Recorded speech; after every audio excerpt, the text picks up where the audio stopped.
嗨，大家好，我是坦平叔。今天是2025年6月17号。这一期我们继续聊聊俄罗斯入侵乌克兰，看一看乌克兰战场上也有什么变化。今天是俄罗斯侵略乌克兰的第1210天，也是乌军进入库尔斯克的第316天。根据乌克兰总参谋部的说法从今日凌晨起，也就是6月16号，共发生133次战斗交火。俄军今天对乌克兰军队阵地和居民点发动了4次导弹袭击和26次空袭，发射11枚导弹，投掷38枚制导航空炸弹。此外，还出动了1082架自杀式无人机，实施了约4000次炮击。在各个战线情况，哈尔科夫方向，俄军发起6次进攻；库皮扬斯克方向，敌军进攻6次，均被乌军击退；利曼方向发生11次攻击，目前仍有5场交火在进行；西维尔斯克方向，乌军击退了3次进攻；克拉马托尔斯克方向，乌军击退了俄军7次攻击；托列茨克方向，俄军12次进攻，目前仍有2次交火持续中；波克罗夫斯克方向，俄军发动了39次攻击，目前仍有3场交火在继续这是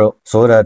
红军城显然这个地方俄军还在不惜一切代价要拿下红军城。乌军在该方向消灭136名俄军，其中84人被确认阵亡，并摧毁5辆汽车、3辆摩托车、5架无人机、1个卫星通信终端、2台发电机，并损坏2辆汽车和1辆装甲战车。在新巴甫洛夫卡方向，敌军发起22次攻击，目前仍有4场战斗持续。胡利埃皮列方向，俄军使用非制导火箭对扎利兹尼奇内发动空袭，但未展开地面进攻。第聂伯河左岸方向，俄军对奥德拉多缅卡发动空袭。库尔斯克方向共发生21次交火，其中6次仍在进行中。由于俄军对乌军的阵地是久攻不下，死伤无数所以他们使用化学武器乌国民警卫队橡树旅发言人6月15日对媒体表示，俄军在他们防御的顿涅茨克西维尔斯克方向已经第3周使用了化学武器，这给守军带来了很多麻烦。这些弹药以有毒物质的极快传播而闻名，这种物质会立即分散到防空洞和低地，迫使隐蔽的人员不得不逃到空旷地带，从而暴露在俄军无人机和炮火之下。该发言人介绍，在该旅的责任区内，俄罗斯军队最近加强了进攻。他详细介绍了双方接触线上攻防战术，也就是俄军现在已经在使用化学武器根据俄罗斯方面说法6月16日，俄罗斯国防部通报，俄军第39独立近卫摩步旅解放顿涅茨克人民共和国乌里扬诺夫卡定居点。消息称，我军也就是俄军突击部队采取多路渗透战术，充分利用气象条件，以小编队行动方式对乌军射入乌里扬诺夫卡定居点前沿支撑点实施梯次清剿。乌军曾将当地农场改建为强化防御枢纽。由于乌军试图避免正面交战，部分武装人员趁夜突围未果，多数遭歼灭，其余部分被俘。这是俄罗斯国防部的通报也只能是参考。同样还是俄罗斯国防部说俄罗斯防空部队在夜间摧毁了12架乌克兰人无人机，其中11架是在奥列尔州上空被击落的。但是在乌克兰方面呢，夜间则更为热闹，俄军攻击型无人机在基辅州、切尔卡瑟州、日托米尔州、文尼察州、切尔尼戈夫州、罗夫诺州、波尔塔瓦州和苏梅州被监测到活动。此外，据悉在最近一次对波尔塔瓦州的袭击中，克雷棉丘克炼油厂被摧毁。该炼油厂是乌军最大的燃料供应商。据多项预测，这可能给乌克兰带来极其严重的后果，甚至引发燃料危机对此泽连斯基说美国人要求我们不要攻击俄罗斯的能源基础设施，说不久之后俄罗斯就对我们的克列缅丘格的能源设施发动了联合攻击，不讲武德一是说俄罗斯不讲武德，二是说特朗普软弱无能因为泽连斯基说了，我是听美国的建议停止袭击俄罗斯的能源基础设施，结果我们停了，俄罗斯反而还打击乌克兰的能源基础设施。泽连斯基说这是普京在与特朗普通话后立即吐口水。我翻译一下，也就是说普京和特朗普打完电话之后向特朗普啐了，这不是普京给特朗普打电话，一是祝贺他生日快乐吗？还有一个就是普京表达了想调解以色列和伊朗的冲突，结果扭头就开始加大对乌乌克兰的轰炸力度。泽连斯基说啊，俄军今日对我能源基础设施发动了冷酷的复合打击，这对国际社会人的止战努力一记耳光。泽连斯基说啊，此次袭击恰逢3个敏感节点：一是普京与特朗普通话后；二是美方要求我方不得攻击俄能源设施之机宜；三是普京试图伪装成中东调停者，并暗中支持德黑兰同谋之时，其虚伪程度令人发指。若国际社会能秉持原则，不受俄方宣传的蒙蔽，这场战争本可早早结束。我感谢全球所有推动对俄实施必要制裁的有识之士，唯有设定真正重创俄预算的油价上限方能奏效，否则普京将继续漠视国际社会敦促和努力。他个人根本不需要和平，他自己就是战争的化身。唯有让俄罗斯陷入真正的财政枯竭，才能迫使这个国家对邻国降低威胁。这个说的倒没错啊，要想尽一切办法让俄罗斯加快流血。大家看视频啊。Енергетичну інфраструктуру. Росіяни застосували в цьому ударі різні типи ракет, крилаті, балістичні, аеробалістичні. Також були і дрони, іранські дрони, шахеди, щоб ускладнити захист для нашої ППО, щоб зупинити цю війну. І якраз після розмови Путіна з Трампом, після того, як американці просили нас не бити по російських енергетичних об'єктах, і тоді, коли сам Путін намагається зобразити з себе посередника для Близького Сходу та намагається хоч якось допомогти своїм спільникам в Тегерані. Це все настільки цинічно. Щоночі російські удари, кожен день ми втрачаємо життя наших людей. 6月16日啊，俄罗斯总统助理、俄乌谈判俄方代表团团长梅金斯基在社交平台说啊，他说俄罗斯已经履行在伊斯坦布尔所做承诺，共向乌方移交了6060具乌克兰武装部队军官和士兵的尸体。据俄罗斯国防部消息啊，目前俄方准备再向乌方移交2239具乌军士兵遗体。与此同时，俄方已接收78具俄军士兵遗体。梅金斯基表示啊，被俘人员交换工作仍在持续进行中，前线重伤人员以紧急医疗转运机制也已建立。这个怎么说呢？前一阵子这个俄罗斯人不是炒作嘛，说乌军不接收这6000具乌军的遗体。这个黄俄啊也是跟着后面一顿炒作啊，说了各种可能啊，说接收了这6000具乌军的遗体，那么乌克兰就破产了，乌克兰有大量的这个抚恤金要付，然后乌克兰不想让人知道他人这么多军人伤亡死亡等等各种谣言。配合这个俄罗斯的这个宣传事实证明这俄罗斯人就是个宣传。乌克兰人一开始就说他们要核对，他们要有固定的程序，对吧？一个一个的核对，对完了再确定时间交接。结果这个俄罗斯人呢，直接就把遗体送到这个边境线，然后让各大媒体在那等着，精心布下一个宣传事实也证明这个俄罗斯人这个手段确实恶劣。这乌克兰人家做完了这个必要的手续比如这个基因检测对吧？各种这种核对这种工作之后人家全部收了，谣言不攻自破。这个泽连斯基说他说俄罗斯提出用他们绑架的乌克兰儿童来交换他们的丈夫，世界上没有比俄罗斯更混蛋的国家，这种要求也够无耻的用绑架的儿童来换他们的丈夫。这个英国的情报部门估计，在库尔斯克朝鲜士兵的伤亡人数达到了6000人。据英国情报部门估计6000名朝鲜士兵在库尔斯克地区受伤或死亡，这凸显朝鲜领导人金正恩作为普京在第4年战争中重要的盟友地位。英国国防部在 X 社交媒体平台的一篇帖子中表示，这一数字相当于最初部署到库尔斯克地区的 1.1万朝鲜军队的一半以上。该声明称朝鲜军方的大量伤亡几乎肯定是由于大规模高消耗的徒步突击造成的，也是靠2条腿徒步暴露在这个乌军的这个火力之下，然后就这么往前突进，所以死伤惨重这个英国的情报部门说朝鲜的军事行动迄今为止仅限于库尔斯克地区，任何部署军队进入国际公认的乌克兰主权领土以支持俄罗斯军队的决定，几乎肯定需要从俄罗斯总统普京和金正恩的批准，也就是朝鲜军队的使用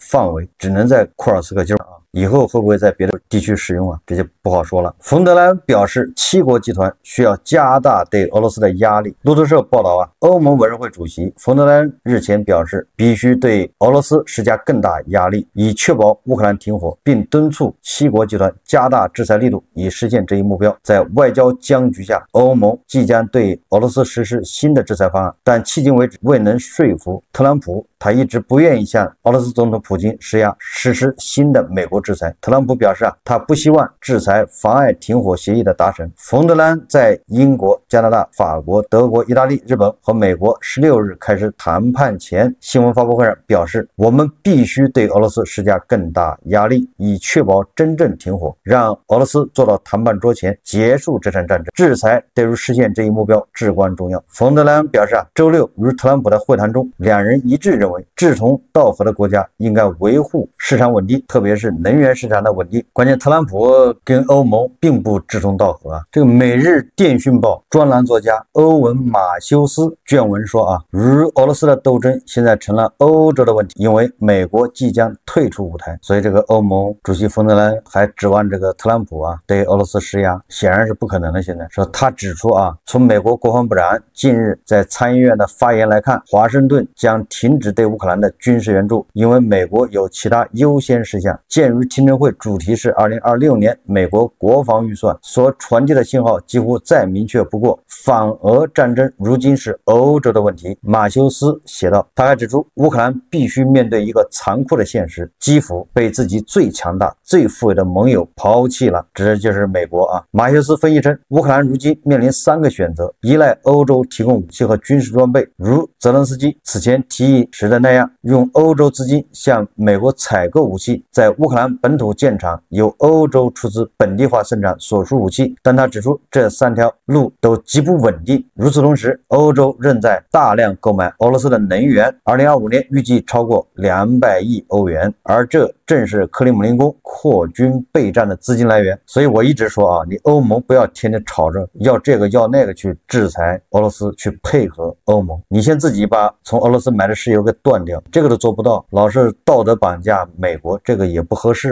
对吧？你自己都从俄罗斯进口石油天然气，你不让2个印度买，这个也说不过去。马修斯写道，关于俄罗斯即将崩溃的故事听起来令人欣慰，但现实并非如此。俄军在空中和地面上持续发动无情攻击。2024年俄罗斯的国防开支将达到1600亿美元，而且在购买力评价下，俄罗斯每1美元的军费效益远高于西方。例如，一辆俄制 T90 坦克成本450万美元，而美制 M1 埃布拉姆斯则高达961万美元。最后他指出，欧洲在援乌方面承诺显得空洞无力，因为他目前对俄的能源采购支出甚至高于对乌军事援助。文章还提到，乌克兰最紧迫的军事政治问题，前线兵力严重短缺，而乌克兰征兵中心征兵人员视频经常在社交网络上引发民众的愤怒。那个是俄罗斯搞的这个宣传战和认知战，网络这个宣传。但是这个专栏作家马修斯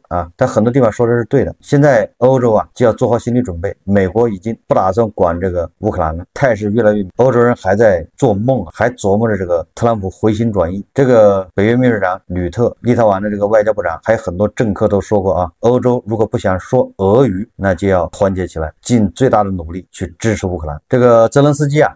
首次访问奥地利，泽连斯基抵达维也纳，并已与奥地利总统范德贝伦举行会晤。会谈结束后，双方计划举行联合新闻发布会。在这个奥地利泽连斯基说他将于6月15日至17日在加拿大举行的7国集团峰会期间与特朗普会面。白宫发言人卡罗琳·莱维特证实，特朗普计划在峰会期间与各国领导人举行双边会晤，但没有具体说明具体会见对象。但是泽连斯基最近在与乌克兰记者的交谈中证实，他将很快与美国总统举行会晤。会晤干什么呢？泽连斯基基说啊，他计划与美国总统特朗普讨论为乌克兰购买新武器的问题。泽连斯基在维也纳的新闻发布会上说啊，我将在会议期间与特朗普总统讨论问题之一是乌克兰准备购买国防伊朗的计划，也就是由欧洲出钱，美国出武器。当然，这个钱很有可能是俄罗斯冻结财产的这个收益。这个七国集团呢，领导人峰会15日至17日在加拿大举行啊。加拿大是今年 G7 主席国，作为东道国领导人，加拿大总理卡尼以及美国总统特朗普、英国首相斯塔默、法国总统马克龙、德国总理莫茨、意大利总理梅洛尼、日本首相石破茂将悉数到会。其中，除了特朗普、马克龙和梅洛尼外，7位领导人皆首次出席 G7 峰会。另外参会的还有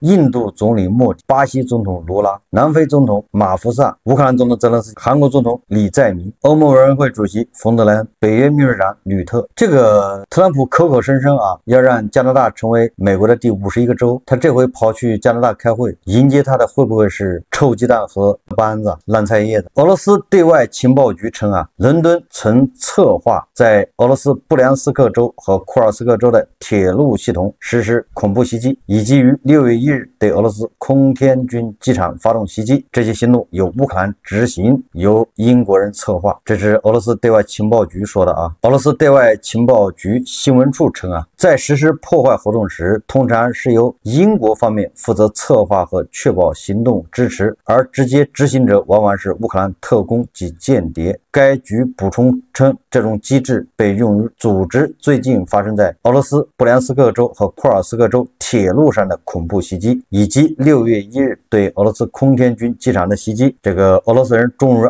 把目标指向了英国，但是敢不敢冲英国下手呢？这个俄罗斯的对外情报局还说乌克兰伙同英国正在策划与波罗的海水域发动挑衅，其中一个计划是伪造一场所谓的俄罗斯对美国海军舰艇发动鱼雷攻击，说俄罗斯产的鱼雷已由乌方交到了英国人手中，计划是让其中一部分鱼雷在美国舰艇安全距离外爆炸，而其中一枚则不会被引爆，并将作为俄罗斯恶意活动的证据向公众展示。乌克兰强力人员，也就是间谍这个情报人员准备执行这一计划。俄罗斯对外情报局指出，另一个乌克兰和英国剧本是与北欧国家同合作，在波罗的海意外发现一些为破坏国际海上航线而布设的俄制鱼雷。这个俄罗斯人显然是在贼喊捉贼说这个在英国的策划下，乌军用俄罗斯产的鱼雷袭击这个波罗的海的美国的舰艇，好把美国拖入这场战争。这俄罗斯人的脑洞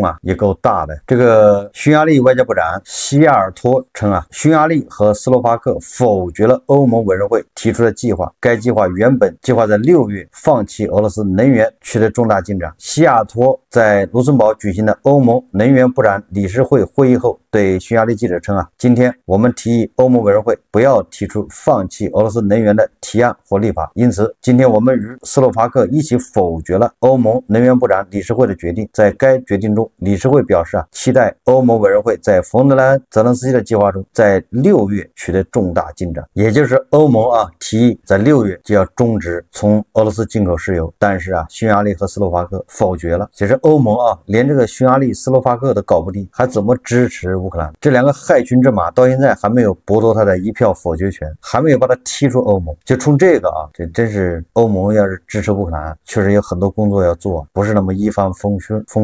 这个俄罗斯总统普京告诉美国总统特朗普，莫斯科准备在6月22日俄乌双方完成交换战俘和士兵遗体之后，同基辅政府展开新一轮和平谈判。乌克兰总统泽连斯基并未说明是否同意下一轮谈判。泽连斯基说交换将完成，双方将讨论下一步行动。普京和特朗普周六通话近1小时，这是两人第5次通话。泽连斯基敦促美国在与俄罗斯的对话中转变语气，称美国过于热情，无助于结束战火。泽连斯基在社媒平台 X 上发文说啊，任何减少援助或将乌克兰和俄罗斯平等对待的信号都是极其不公平的。俄罗斯是侵略者，他们发动了这场战争，他们不想结束战争。俄罗斯要求乌克兰销毁所有西方武器以结束战争。俄罗斯副外长格鲁什科说啊，所有这些过剩武器必须销毁，所有国际规则都以明文规定军备必须削减、处置并得到保障。西方提供给乌克兰的武器不仅对俄罗斯构成安全威胁，也对西方国家构成安全威胁。这个不仅要让乌克兰投降，还要让乌克兰缴械投降。这个俄罗斯人也不知道怎么想的啊。但是啊，这个特朗普啊态度也有一些变化啊。特朗普这个人阴晴不定啊，一天三变。这个俄罗斯外交部新闻发言人扎哈罗娃说啊，他说美国取消与俄罗斯就使馆工作正常化进行了磋商。这个美国跟俄罗斯不是正在谈判吗？要正常接触吗？现在啊，美国取消了跟俄罗斯正常化的这个磋商。这个俄罗斯克里姆林宫新闻发言人佩斯科夫说啊，他说俄美关系太脏了，需要长时间清理。也就是说，俄美之间恢复正常，不是叫冰冻三尺啊，不是一日之寒。这就说明啊，俄罗斯和美国眉来眼去的，现在有了一些变化。到底什么原因促使这个转变，这不太知道啊。不过啊，乌克兰人只要有钱啊，那还是能搞到武器的。6月初啊，俄联邦安全局查获一个跨国走私团伙，其将价值4亿卢布的米8、米17直升机零件伪装成民用物资运往乌克兰。这些零件足以修复4架直升机。更早前，俄公民谢尔盖·卡巴诺夫受美国情报部门指使，将 S-300 防空导弹的雷达部件经拉脱维亚走私至美国军工企业，最终流入乌克兰。也就是只要乌克兰人出钱，还可以从俄罗斯买到天无绝人之路啊！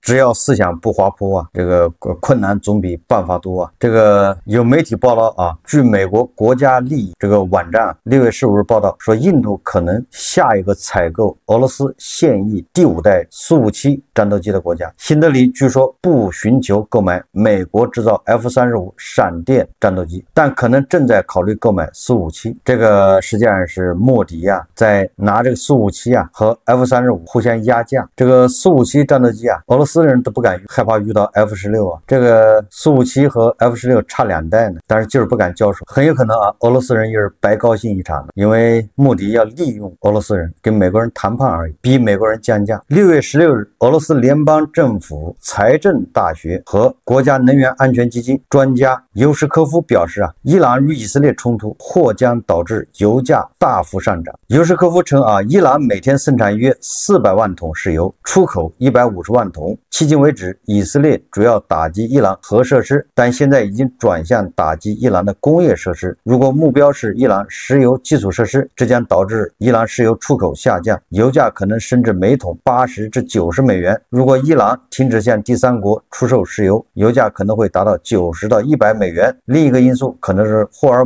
木兹海峡可能被关闭。然而，说伊朗只有在面临生存威胁时才会采取这一举措。说在这种情况下，油价将远超每桶100美元。这个油价如果涨到1桶100美元，低保老人呢做梦都能笑醒啊！好，我们这期节目就聊到这里，感谢大家收看。如果喜欢我的节目，欢迎订阅转发，也可以在下方留言评论，谢谢大家。